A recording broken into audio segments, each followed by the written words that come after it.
Assalamu alaikum wa rahmatullahi wa barakatuh. May peace, mercy, and blessings of Almighty God be on all of you. In the last 24 hours, I and my PR have been approached by scores of journalists and media houses regarding the statement made by Sheikh Yasir Qadhi, a renowned Da'i from USA, on his social media accounts regarding myself, whether these statements are true or not.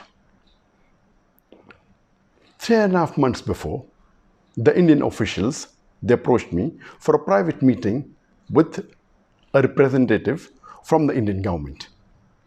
And when he came to Putrajaya in the 4th week of September 2019 to meet me, he said that he is coming after personally meeting and under the direct instructions of the Prime Minister of India, Narendra Modi, and the Home Minister of India, Amit Shah. And he said that he wanted to remove the misconceptions and the miscommunication that is there between myself and the Indian government, and he wants to provide me a safe passage to India. I thought that imagine the same BJP government which hounded me for the last 3.5 years, the same person, the Prime Minister of India, Narendra Modi, who used my name no less than 9 times in a span of less than 2 minutes in his election speech in May 2019, now they are bartering with me for a safe passage? It's too straight to be true. And he said that he would like to use my connections to better the relationship between India and the other Muslim countries. And I said that as long as you do not ask me to do anything against the teachings of the glorious Quran, against the teachings of the Sahih Hadith, and secondly, I do not want any personal benefit. And lastly, as long as it benefits the Muslim Ummah, I have no problem in cooperating with you.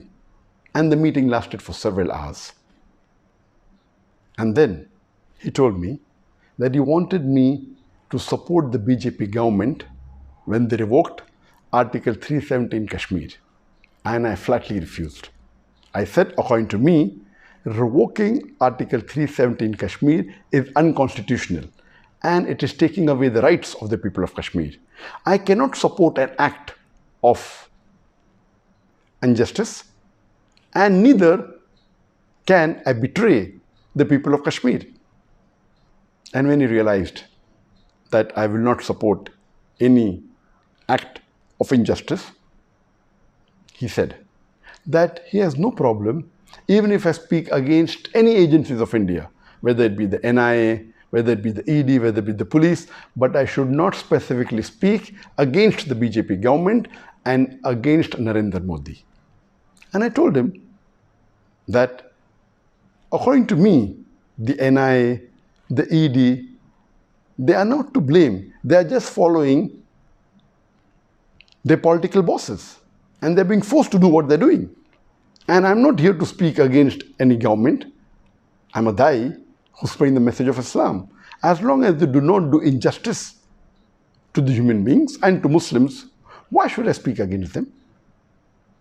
And lately, on the 17th of December 2019, I gave a press statement against CAA, the Citizen Amendment Act, and which was published in the media.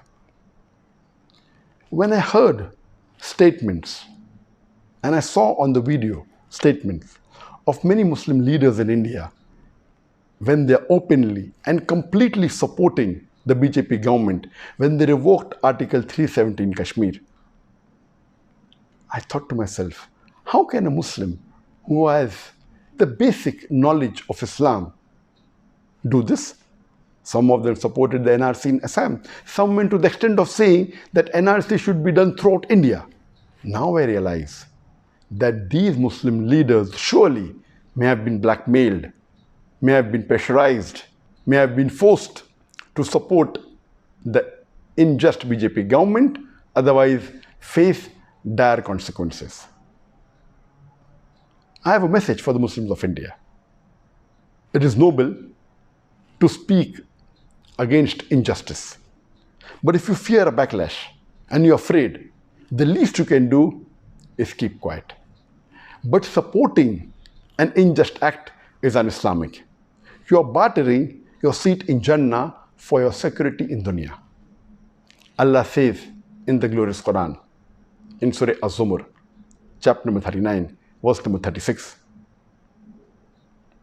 Is not Allah enough for His servant? But yet they frighten you with others besides Him. Wa akhiru da'wana alhamdulillahi rabbil alamin.